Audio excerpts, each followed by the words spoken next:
Hello, magandang gabi sa inyo lahat. So, nagbabalik tayo sa pag-debunk ng mga videos, no? Pero bago lahat, shoutout muna tayo ng mga friends natin sa Messenger, 'di ba? Na nag-message sa akin. Pinapabati ni Sir John Patrick Pilla yung papa niya daw, si Sir Incosenio Pilla. Hello, Sir Incosenio Pilla. Happy birthday po sa inyo. Many more birthdays to come, sir. Then, ito naman si Sir Neri Chu Osente. Ah, viewer ko daw siya since J Costura days pa daw. Sige nga, mag mag ano nga tayo kay J Costura, mag-react tayo. Baka bukas, no. Okay na ba kayo? Hindi nga ako pinapansin nun eh. Di ba? Pabati daw sa partner niya, happy birthday. Oy, sa June 2 pa to ha, birthday. Mas maganda daw early, happy birthday sa June 2. Si Ma'am Chrissy Bell from Amosup Seamen's Hospital, Cebu. Hello. Advance happy birthday kay Ma'am Chrissy Bell sa June 2 daw. Sa Cebu. Sa Cebu. Nako, magpapalit yun yan si Ma'am. Next, sino pa ba? Ito, sabi ni Sir Chris De Leon, makiking-congratulate naman daw sa pamangkin niya na si Jovin Marius Reyes for placing in the top 1 in the entire US for gifted testing. Ba? Top 1 ha? Pa-congrats na din sa mga parents niya na si Christine at Ariel Reyes. Nanood daw sila sa akin. Ay, salamat! Siguro proud kayo kay kay Jobin Marius Reyes, no, ma'am. Top 1 daw. Anak ni Ma'am Christine at Ariel Reyes, sabi ni Sir Chris De Leon. Hello! Congratulations po sa inyo. Sino pa ba ang Ito si Yeljen. Sorry sinasamantala ko na kasi madami. Sa May 60 naman daw, pabati sa anak niya na si Jahaira Iris. So, May 16 ang birthday. Happy birthday! Happy birthday. As of this recording ba, ano na ngayon? May 14 yan, so 15 to. Bukas! Birthday ni Jahaira Iris. Hello. Next, samantalahin ko lang ha. Shout out, sabi ni Ma'am Shinba Adamay. Shout out po, Vanji Ligaya and Erica. Hello, Vanji Ligaya and Erica. Salamat sa panonood. Sino pa ba? Walay na? Okay. Ayun, pabating may humabol pa. Sabi ni Nelson de Guzman Dorde, happy birthday si June Martin daw, bukas. Salamat daw. From tropa, mamatay na takot sa asawa daw. Ano yung ibig sabihin? Mamatay na takot sa asawa. Sabi ni Sir Nelson de Guzman. Happy birthdays. Bukas yon si June Martin daw, sabi ni Sir. Sino pa ba?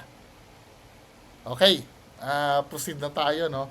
So, meron tayong rarakan sa mga hindi nakakaalam, yung mga bagong subscribers ko. Nagde-debunk kasi ako mga fake ghost videos. I-explain ko, no? Hindi multo ang dinidibang ko kasi ako believer din ako ng multo eh.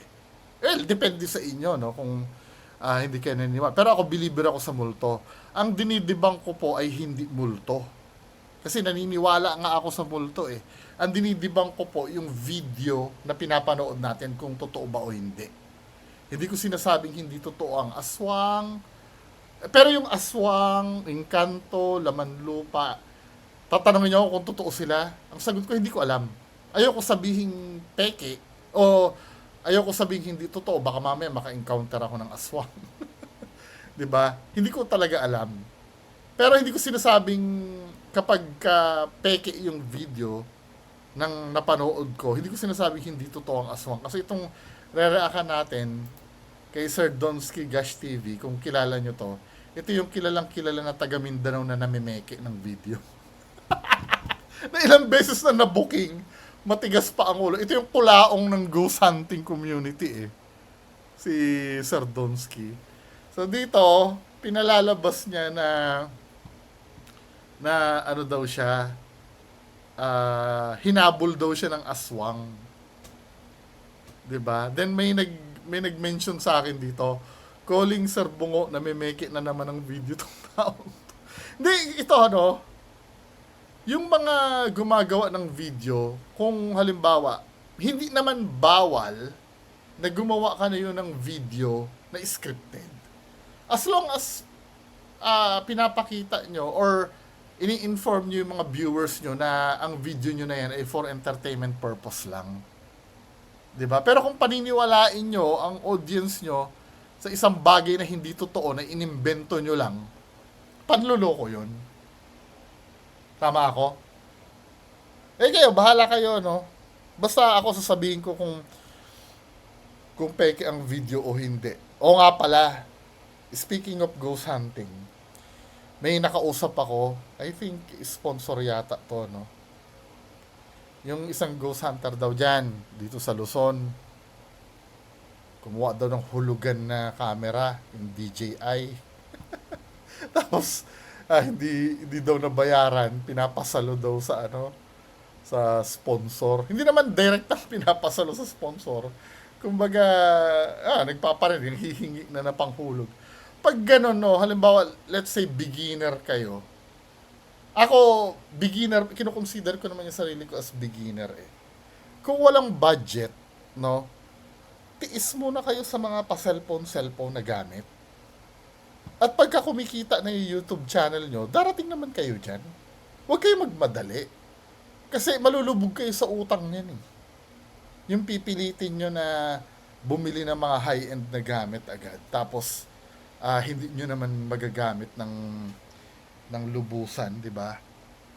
Para kasing ang nangyayari, naiinggit kayo doon sa iba, tapos hindi naman kumikita yung YouTube nyo, hindi nyo mababayaran, tapos pepestihin nyo yung mga viewers nyo na magbayad dyan. Di ba? Di bali sana kung ang content nyo si Tito Norms. Si Tito Norms, paldo talaga kayo, de joke lang. Kunin ko lang tong aking charger, baka malobat itong aking MacBook na binili ng cash na hindi hulugan. Anyway, ipagpatuloy natin to, no? So, pinalalabas ni Sir Donsky, o yung Ghost Hunter na Tagaluso na yun, gusto nyo maano yung clue? Tunog manok. Bahala sila. Anyway, so ito na yung video, no? Panoorin natin kung ito ba ay makatotohanan o hindi.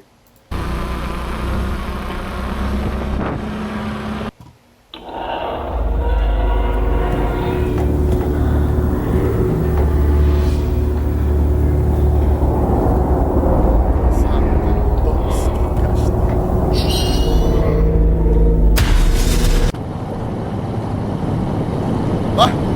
Bah! Naka 360 na si Sir Donsky Sinunod yung payo ko dati na pag nag 360 ka, wala ka nang lusot kung pepekein mo yung ginagawa mo. To be fair sumunod sa advice.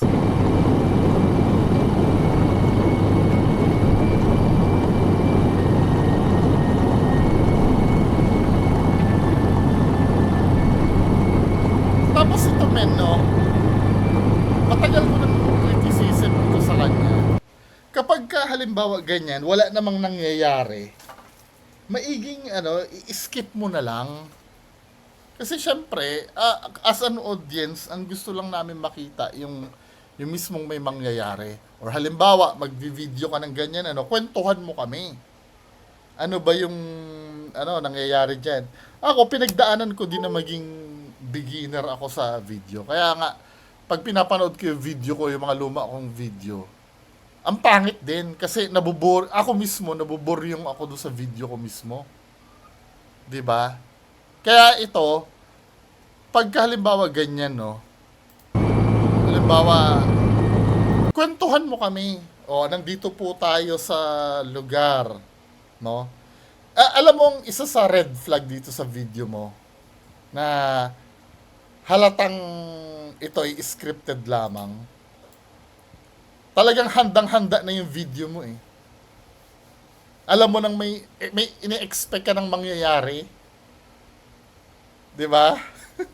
Maliban na lang kung every time na umaano ka, na nagmomotor ka sa gabi, lagi naka-on yan, di ba? Pero kung ngayon mo lang ginawa yan, tapos bigla may mangyayari, number one na red flag na yun.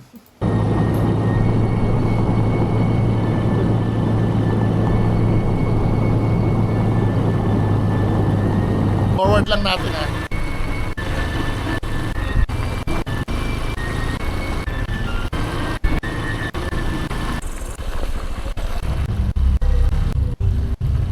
Ang tagal nung ano niya. As in, walang nangyayari oh. 5 minutes na tayo. Ako, nakakita ng abandonadong bahay. Ano na agad yun? Mga peking ghost hunter, pagka nakakita ng abandonadong bahay, pwede na agad pag-vlogin yun, pwede niya nang magkalabog-kalabog dun at may multo na. Diba, Sir Donsky, ganyan ang gawain nyo? Yung magkakalabog-kalabog sa bahay. Wala nga tayo sa may ano, yung may nangyayari. Kasi imagine 16 minutes, oh, wala pa nangyayari. Dapat kinakat na ito eh. O, so ito na. Napatigil siya.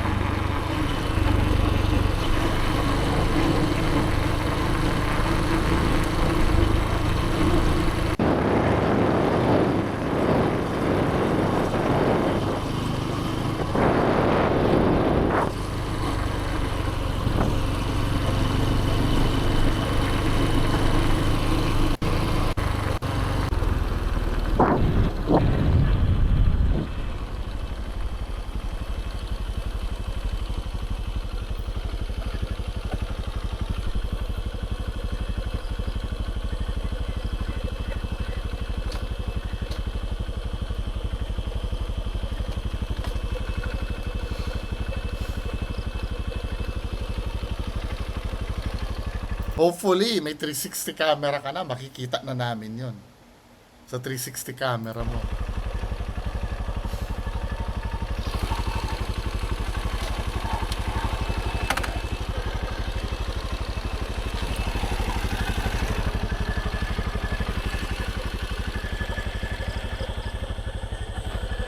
Grabe guys.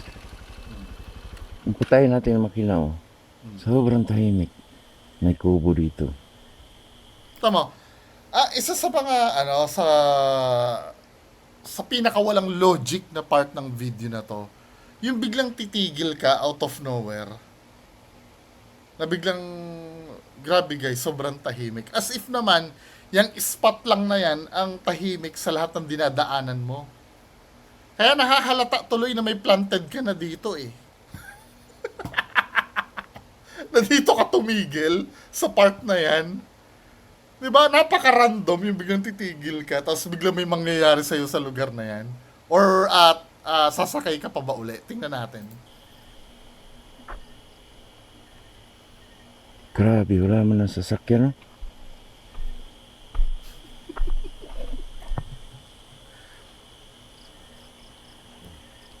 Forward nga natin. Talaga guys. Oo, na-explain mo na sa amin na wala. 'Di ba? Alam mo ang ginagawa ni Sardonsky dito? Psychological priming. Paulit-ulit niya sinasabi yung isang bagay para matanim sa isip natin ha. Oy, wala talagang tao sa paligid. Kaya mamaya magtataka tayo pag may nangyari. Kasi kanina, walang tao sa paligid. Psychological priming yung ginagawa niya eh. Ini-establish niya na, naglalatag na siya ng senaryo na, oy, tahimik dito. Kaya mamaya, pag may nangyari, magtaka kayo kung bakit nagkaroon ng ano. Di ba, min? Sabi sa'yo, yung style mo, gas na eh. Just imagine, 2023 pa kita nire-reakan. 24, magti 3 years na.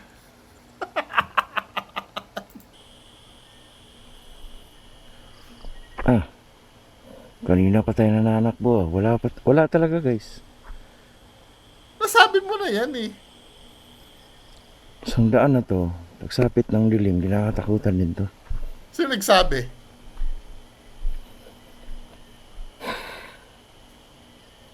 So, asa na yung sabi-sabi nila dito? Di ba? Tapos bigla may mangyayari. Yan, may 360 camera siya, no?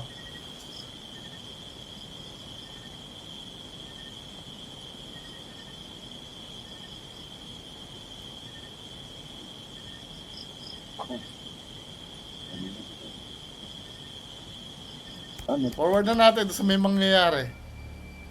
Tapos yan. Ayan na yung eroplanong tunog, no? Ibig sabihin may mangyayari na dyan pag ganyan yung tunog. Uy. Hello?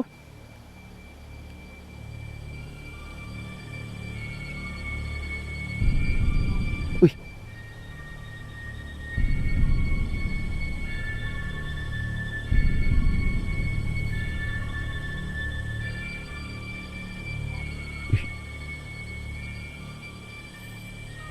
Forward na lang natin, ha? Creepy itong daan to. Alis na.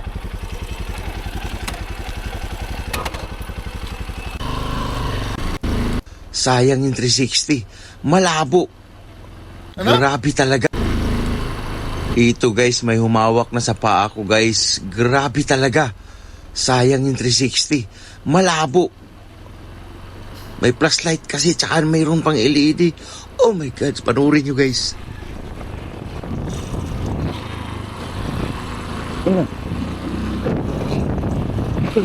Ayun. Wala. Ito yung 360 kasi sa babae, oh. Kung makikita nyo. Wala. Anong sayang ang 360? Tingnan nga natin yung kuha ng 360 sa kanya nung una.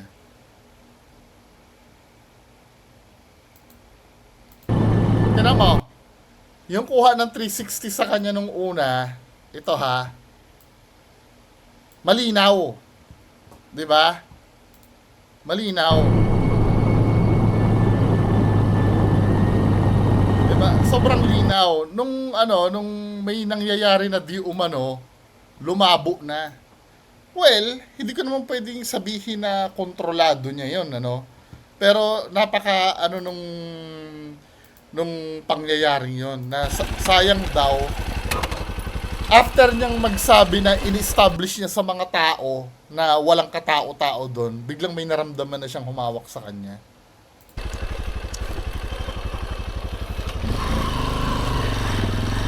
Tignan mo, sinadya niya talagang magbukas ng ilaw dito. Para hindi niyo makikita, para magmukhang inutil yung 360 camera niya. 'Di ba? Na kanina habang nagmumotor siya, tignan mo yung kuha ng 360 niya dito kanina. Wala namang ilaw dito sa shoulder niya. 'Di ba? Ayan oh, ayan ang 360, kuha ng 360 niya kanina. Walang ilaw sa shoulder niya. Ngayon, nung may mangyayari na, biglang binuksan niya at binlock niya na yung 360. Ay, naku, Donski. Kailan ka magbabago?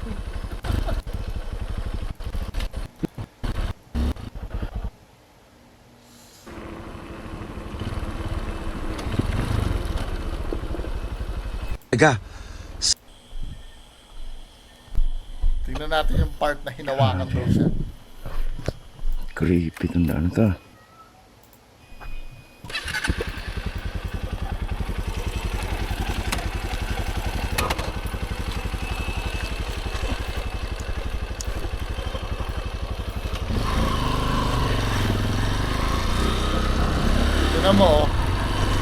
Wala na.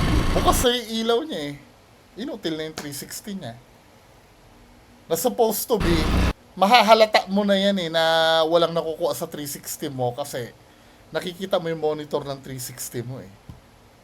Pero yan na yung chance mong magpanggap kasi walang makukuhang ebidensya.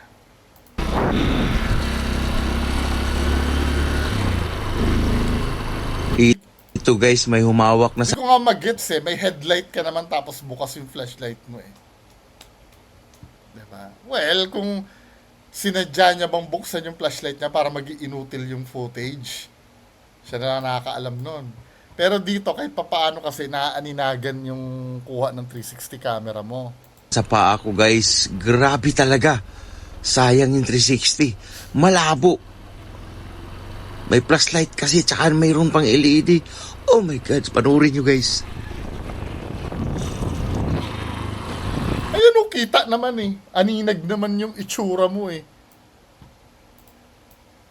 Walang umano sa'yo. Ito naman taong to eh. Nang uulol naman nanonood. Light kasi tsaka mayroon pang LED. Oh my God, panoorin nyo guys. Oh my gods. Wala eh. Kitang-kita sa 360 eh. Wala. Ayun. Gago.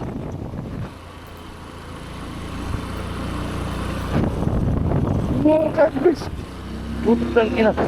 So ayun guys, napamura talaga ako kasi may humawak sa paa ko. Alam mo isa kung ano pa isang peke, nagnanarrate ka na nga lang, ino-OA-yan mo pa ng boses mo eh.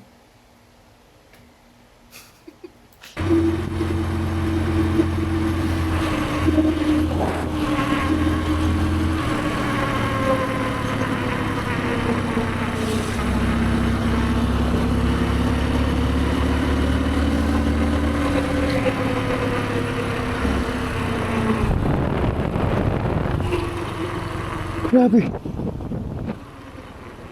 Ito ha, common sense ang pag-uusapan natin. May kumapit sa kanya daw di umano. So meaning, natatakot ka na yan. Bakit titigil ka pa? Eh paano ko abutan ka nung... Kaya di ba ang daming tangang logic dito sa video na to. Magme-menor ka pa. Alam mong may humawak sa'yo. Kaki.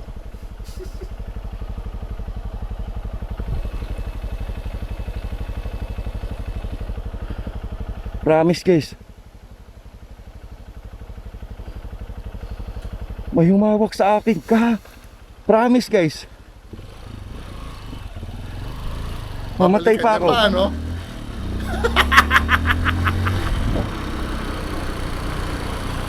Pero to be fair, galing niya gumawa ng content. Just imagine, nagda-drive lang siya dyan, tapos magpapanggap lang siya na may humawak sa ano niya.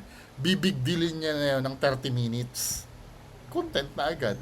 Talented pa rin si Sardonsky. Talagang babalikan niya pa, no? Guys ha. Ito guys ha. Isusumpa ko to. Mamatay ako kung walang humawak sa akin. Mayroong humawak sa Uy, akin baka guys. mamaya mamatay kasi dami ng kasinungalingan mo. Na compilation, pati yung peking iyak ng babae. Na nakuha namin yung sound effect na ginamit mo, na binura mo yung video. Baka mamaya matulungan ka. Huwag ka magsalita ng ganun. Dito.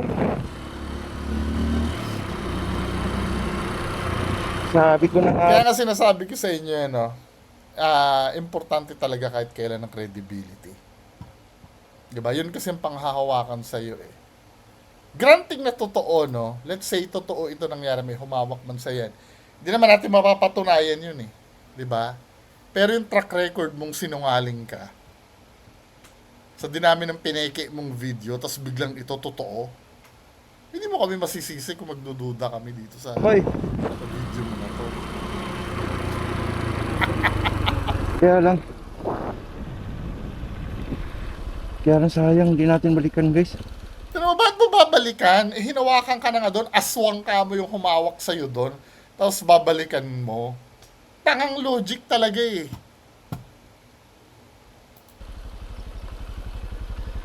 Ako, may 360.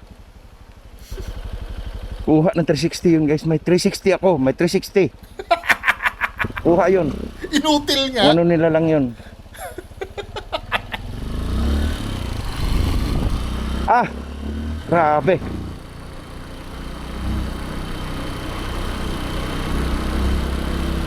Kaya lang di natin nagamit yung 360 guys. Sobrang blurred, sobrang labo. Wala tayo halos makita gawa nung yung ilaw niya guys na tatamaan yung 360.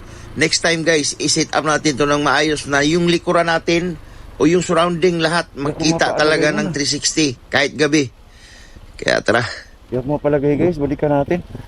Yak ko talaga Babalik na naman doon. palagay guys. Yung pangalan peking-peking So, ayun. eh. Hindi ako mapakali guys. Kailangan balikan ko to. Why? Para makuhanan ng kamera kung anong nilalang ba yun. It doesn't make sense. Kasi natakot ka eh. Tapos babalikan mo. Well, trip niya naman yun eh, no? Ang masama nito, Sir Donsky, buti, hindi, ewan ko, may makakilala ba sa lugar na yan? Tapos ikinalat mo na may something dyan? Sisirain mo pa yung reputasyon ng lugar eh. Tingnan natin.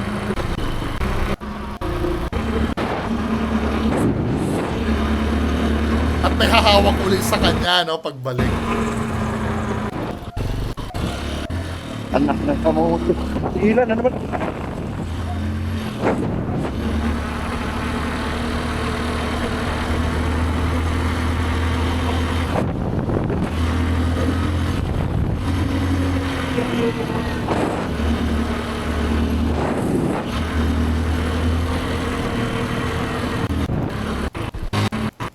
Forward na nga natin.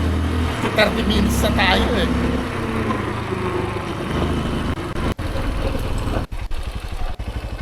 Ako ha, sumpain ako kung nagsisinungaling ako. Pinila yung dito ko. Dito. Pinila. Huwag ka magsalita ng ganyan, baka mamaya masumpa ka. Ano ba? Yung dito ko guys. Pinila ko dito. Dito.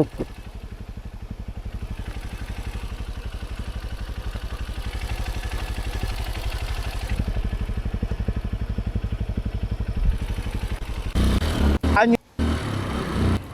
So yun na yun. Meron pa bang nangyayari dito? Wala na.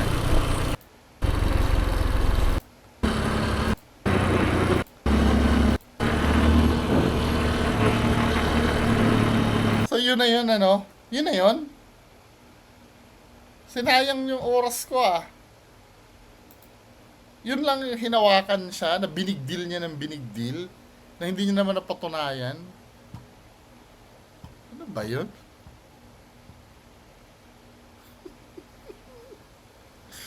So yun lang po muna ang mapapanood yung kapanapanabik sa content ni Sir Donsky.